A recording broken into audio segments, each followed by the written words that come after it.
원수부를 갖다가 설치하는데, 원수부는 일종의 황제가 대한제국이 황제잖아, 맞죠? 황제가 모든 군권을 갖다가 틀어진다는 그런 의미입니다. 그러니까 사실상 우리나라의 국방부라고 하는 게 있잖아, 맞지? 그러니까 그런 국방부 없애버리고 그냥 자기가 그냥 대원수가 되는 거죠. 알겠습니까? 그러니까 국방부 장관 겸 황제인 거지, 그냥. 이해됩니까? 그렇게 이해하면 됩니다. 그래서 군사는 직접 통수하는 거죠. 자기가 직접 명령 내리고. 이해됩니까? 그러니까 군사력 부분을 있어가지고 자기가 직접 이제 강화시키고 했던 이런 그 대한제국의 어떤 군사력 강화 부분은 평가해 줄만 하다는 거지. 그러니까 중앙군으로서는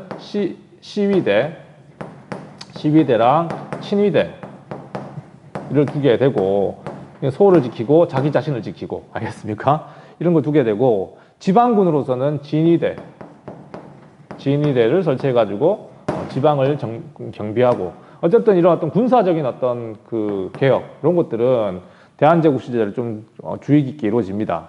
실제로 해군도 창설하고 했었다고요. 해군 창설.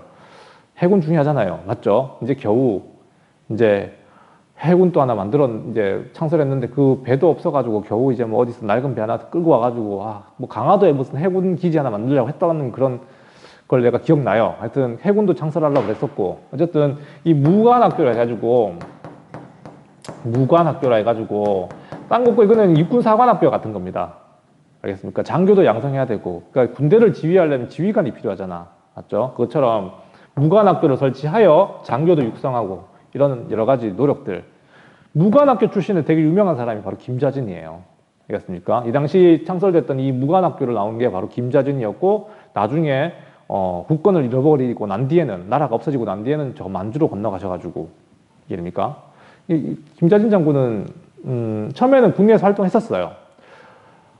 박상진이 만들었던 그 단체가 갑자기 생각이 나는데, 하여튼 그 경상도 지역에서는 꽤 유명했던 그 박상진을 중심으로 했던, 선생님 오후 시간이라서 기억이 안 납니다. 알겠습니까? 그 밑에서 있다가 활동하다가 국내 활동이 어려워지자 이제 만주로 건너가지. 그래서 이제 거기 보면 뭐 북로군종서군 나오는데, 그 당시 중광단, 대종교 활동을 같이 하면서 그 세력과 같이 함께 이제 북로군정서군을 이끌었죠. 어쨌든 그런 것들을 이렇게 귀가 간지럽습니까? 난 욕하는가? 자, 무관학교 이렇게 이제 설치하시고, 쌤은 이 포인트가 이건 것 같아요. 이거야. 그러니까 개혁을 하려고 하면 있잖아. 뭔가 개혁을 하려고 하면은 제일 중요한 건 재정적인 어떤 그 뒷받침이야. 그렇잖아. 너네가 뭐 공부하려고 학원 가려고 그러면은 학원 말고도 뭐 학교에서 공부 열심히 하면 되겠지만, 뭔가 필요한 물건을 사야 되고 그러려면 돈이 들잖아요. 공부하겠다가 딱 맘먹었어. 아무것도 없어. 그럼 문제집도 써야 되고 그럴 거 아니야. 돈이 필요하다고. 근데 재정을 어떻게 해결할 거냐의 문제는 갑오기역 때도 그랬고 갑신정변 때도 그랬고, 하여튼 그 개혁을 추진하는 모든 사람들의 어떤 주제입니다. 어떻게 재원을 마련할 건데 하는 문제. 알겠습니까? 그런데 이 대한제국은 사실상 재원이라고 하는 게 그렇잖아. 이 나라가 지금 아직까지는 뭐 산업국가도 아니고 토지세밖에 거둘 게 없었어요. 사실은 관세 수입 이런 것도 전부 다 제대로 못 받고, 이런 특권들, 돈을 벌 수 있는 이런 특권 사업, 이권 사업들 전부 다 강대국에 다 내주고, 금광 이런 거 다 내줬잖아. 그런 과정에서 무슨 돈이 나옵니까? 제일 중요한 거는 이 토지세밖에 없었다고요. 이해됩니까? 이걸 갖다가 정비하는 사업이 바로 있었는데, 우리는 이걸 갖다가 뭐라 부르냐면, 일단은 토지를 갖다가 측량부터 해야 됩니다. 세금을 제대로 거두려면. 이걸 양전사업이라고 불러요. 양전사업은요, 과거에도 몇 번 있었습니다. 그러니까 새로울 건 없어요, 사실. 이건 새로울 건 없는데, 양전사업을 실시하는 기관을 갖다가 양지아문이라고 불러요. 양지아문. 알겠습니까? 그러니까 이렇게 해가지고 토지를 다시 측량하고 세금을 거둘 수 있는 어떤 토대를 마련하고 난 뒤에, 이게 중요해요. 땡땡 사업을 실시하게 되지. 이거 너네 중학교 때도 들어봤었겠지만 지게 사업이라고 하는 거예요. 지게가 뭘까요? 짊어지고 가는 지게가 아니라고. 알겠습니까? 지게는 일종의 토지 문서와 같은 거야. 좀 더 구체적으로 설명해 줄게. 지게는 어떤 거냐면, 너네 그 지조법 개정 기억나나? 그러니까 김옥균도 토지 제도를 갖다가 정비해야 된다고 그 주장했었어요. 갑신정변에서. 가보개혁, 뭐, 개혁정강에서. 이게 어떤 거냐면, 과거에 우리 조선시대에 세금을 함부로 올릴 수가 없었던 이유가 뭐냐면, 그, 너네 중학교 때 기억나는지 모르겠지만, 지주전호제, 아이, 뭔 말인지 알겠나? 그 당시에 전부 다 소장농이었다고요. 양반들의 토지를 갖다가 일부 뭐 자기 거만 하는 사람 별로 없었고, 토지를 갖다가 빌려가지고 소작을 짓는 경우가 많았습니다. 이해됩니까? 근데 만약에 토지세를 갖다가 올려버리게 되면 양반들이 토지를 가지고 있을 거 아니야. 맞죠? 양반들에게 토지세를 올려버리게 되면 소장료를 올려버립니다. 알겠습니까? 소장료를 올려버려요. 그러니까 어차피 소장료는 양반 지주들이 받아가는데 세금을 갖다 국가가 더 걷어간다 그러면은 소장료를 더 걷어가지고 또 세금을 낸다니까. 그러니까 함부로 세금을 올릴 수가 없었어요. 올리면 백성들이 죽어나니까.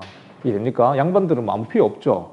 그러니까 그런 문제가 많았기 때문에 중요한 거는 토지를 가지고 있는 사람들한테 정확하게 세금을 걷는 게 중요했었어요. 알겠습니까? 그래서 과거와는 다르게 이제는 토지 소유권을 갖다가 명확히 하고, 알겠습니까? 토지 소유권을 갖다가 명확하게 규정하고, 그 다음에 옛날에는 생산력 기준이 있는데 그게 아니라, 생산력 기준이 아니라 지가를 갖다가 계산해가지고, 토지의 가격이죠. 이해됩니까? 토지의 가격을 정확하게 매겨가지고 토지 가격만큼 세금을 걷어가는 거야. 이해됩니까? 그게 지게사업입니다. 다시 말하면 토지 소유권을 갖다가 확정하려고 하는 거야. 확정. 알겠습니까? 그래서 뭐를 발견을 했냐면 이 토지는 네 거야 라고 얘기하는 지게를 발급해주는 작업. 이 양전 사업과 지게 사업이었었어요. 이걸 왜 이렇게 강조하냐면 얘들아, 왜 강조하냐면 이게 있잖아. 1910년에 일본이 우리나라를 식민지로 만들고 난 뒤 가장 먼저 했던 사업 기억나니? 토지조사 사업. 기억나나요? 반응이 없구나. 왜냐면 2초 뒤에 반응이 와야 되겠죠? 2초 뒤에 실시간을 보고 있으니까. 토지조사 사업이라고 하는 게 그겁니다. 일본 애들이 우리나라에서 했던 토지조사 사업이 이 얘네들이 어떻게 홍보하냐면, 자, 다시. 일본 애들이 우리나라를 식민지로 만들고 난 뒤에 어떤 식으로 얘기하냐면, 조선이라고 하는 나라, 대한제국이라고 하는 나라는 스스로 근대화할 수 있는 그런 능력이 없었던 나라다. 일본이 조선을 식민지로 지배하면서 모든 근대적인 제도와 토대가 만들어졌다라고 식민지 지배를 갖다가 정당화시키거든요. 걔들이. 알겠습니까? 거기에 대한 반박이죠, 이게. 알겠습니까? 거기에 대한 반박이라고. 우리가 스스로 근대화할 수 있는 능력과 역량은 충분했다.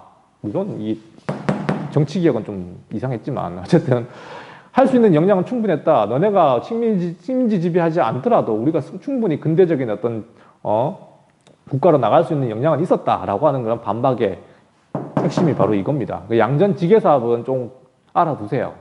알겠습니까? 이게 일제시대 때 했던 토지조사하고 똑같은 거야. 물론 실패했죠. 러일전쟁 터지고 대한제국이 국권을 상실하는 과정에서는 이거 못하잖아요. 맞죠? 그렇게 중단된 거지만 어쨌든 나름대로는 이런 토지제도 개혁에 있어 가지고는 뭔가 성과가 있었던 게 대한제국이었다. 뿐만 아니라 얘들아 이제 끝나갑니다. 몇 분 남았나요? 30분 끝났는데 조금 일찍 맞춰줘도 되겠다. 내가 좀 빨리 달렸어요. 오늘 힘들어가지고. 힘듭니다. 뭐가 자꾸 기억이 안 나요. 오후 되니까 그래요. 자, 산업과 금융과 관련해가지고는 딴 거 없고요. 뭐 철도라든가 이거요. 알겠습니까? 전신. 알겠습니까? 전신. 뭐 이런 사업들이 이제 막 피어나기 시작해요. 딴 거 없고 우리나라의 철도가 처음 나진 거는 경인선. 알겠습니까? 서울하고 인천 간의 철도 처음 나지게 되고 그 다음에 뭐 경부선 나지고 경의선 놔주고 차례대로 놔지게 되겠지만 전부 다 우리나라 간 게 아니에요. 우리가 뭐 철도를 놓을 수 있는 기술이 있겠습니까? 알겠습니까? 그렇지만 어쨌든 우리나라의 이제 근대적인 어떤 이 당시 철도는 어떻게 받아들여야 되냐면 최첨단 기술이었습니다. 알겠어요? 우리가 지금 뭐 4차 산업혁명 인공지능 익하고 있잖아요. 맞죠? 근데 그 당시에 철도는 산업혁명의 꽃이었어요. 알겠습니까? 그러니까 산업혁명, 그러니까 잘 사는 나라들이 가지고 있는 게 철도였거든요. 이해됩니까? 그러니까 그게 이제 철도로 생각하면 됩니다. 그 당시에는. 그러니까 이런 것들이 들어오게 됐다는 거. 알겠습니까? 전신, 전화기. 알겠습니까? 지금 5G, 쌤, 아이폰. 5G 쓰고 있죠? 5G. 알겠습니까? 근데 그 당시에는 이게 이제 전화기가 최첨단 기술이었어요. 그러니까 그때 서울 경복궁에서 인천으로 이어지는 그 회선이 제일 처음 생겼거든요. 고종이 전화를 처음 경복궁에서 전화를 처음 걸어봤대요. 그래가지고 이해됩니까? 오케이. 이 김구 선생님 알죠? 김창수. 본명이 김창수라고 알려져 있는데 김구 선생님도 원래 죽을 뻔하다가 그랬습니까? 이거 일미사변 일어나고 난 뒤에 김구 선생님께서 되게 혈기가 넘쳤었거든요. 일본인을 갖다 때려잡습니다. 그래가지고 감옥 갑니다. 그래서요. 감옥 가가지고 사형당할 뻔했는데 고종이 살려줬어요. 전화기로 죽이지 마. 그래서 해가지고 김구 선생님 살아났다는 아름다운 일화가 있습니다. 어쨌든 전신 이런 것도 나지게 되고 너네 잘 모르는 건데 우리나라에 전차가 다니기 시작한 게 대한제국 시절이에요. 그 대한제국이 정말 어설퍼 보이지만 사실은요 우리나라의 전차가 아시아에서 제일 먼저 다녔었어요. 도쿄가 더 빨랐을 것 같죠? 우리보다 더 근대가 빨랐다고 근대 문화를 받아들이기 빨랐으니까 알잖아 전차 덜컹덜컹 전기로 가는 전차 그게 아시아에서 최초로 나진 것도 대한제국 시절입니다. 알겠어요? 어쨌든 광무기억이 전혀 성과가 없었던 건 아니었던 거지 내가 보기엔. 근데 그게 가능했던 게 제대로 된 개혁을 해본 적이 없어서 사실 봐봐 2년 만에 갑오을밀격 했는데 그거 무슨 성과가 나오겠냐고. 갑신정변 3일 만에 실패했습니다.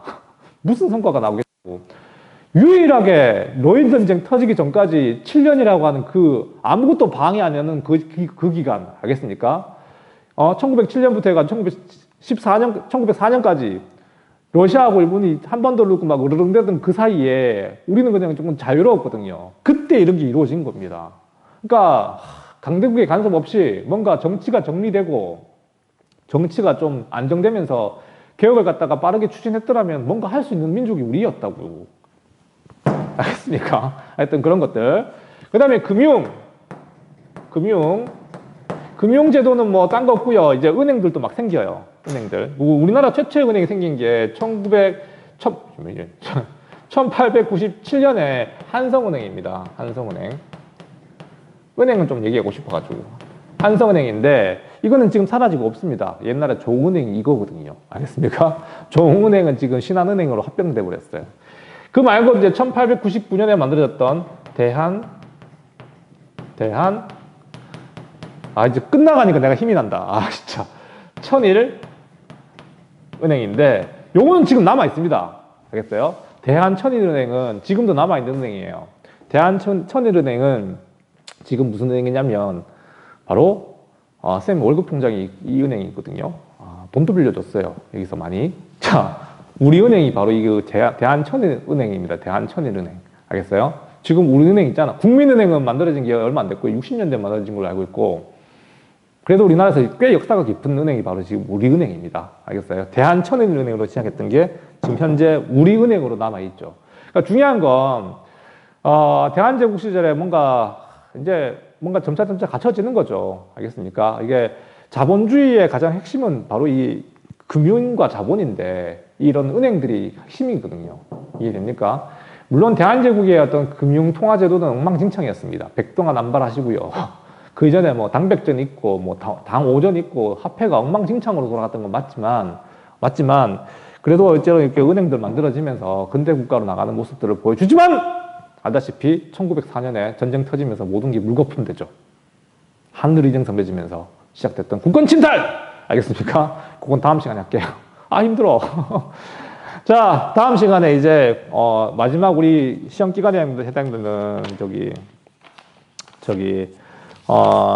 110페이지의 국권 침탈입니다. 알겠습니까? 요거 이제 다음 시간에 하는 걸로 하고 오늘 여기까지 합시다. 왜 이렇게 지치지? 진짜. 너네가 더 힘들겠죠, 뭐. 하루 종일 앉아가지고 수업 듣는다 고생했습니다. 알겠어요. 7교시. 이렇게 마무리하고요. 나머지 시간 쌤 담임쌤 종례 하시고 마무리 합시다. 끝. 나가도 됩니다. 웨이론 듣고 있는 친구들은 지금 종례하는 거, 끝낸 거 알겠지만 유튜브 몇 명 듣고 있는지 모르겠다, 지금. 유튜브 지금 7명이네요. 내 인사하는 거 나도 보인다, 지금 저기서. 늦어가지고. 화질은 훨씬 좋죠, 저기가. 네, 화질은 좋을 겁니다. 자, 어쨌든 다 유튜브에 올릴 거니까, 녹화한 것도. 자, 나가도 됩니다. 쉬었다가 종료하세요. 안녕.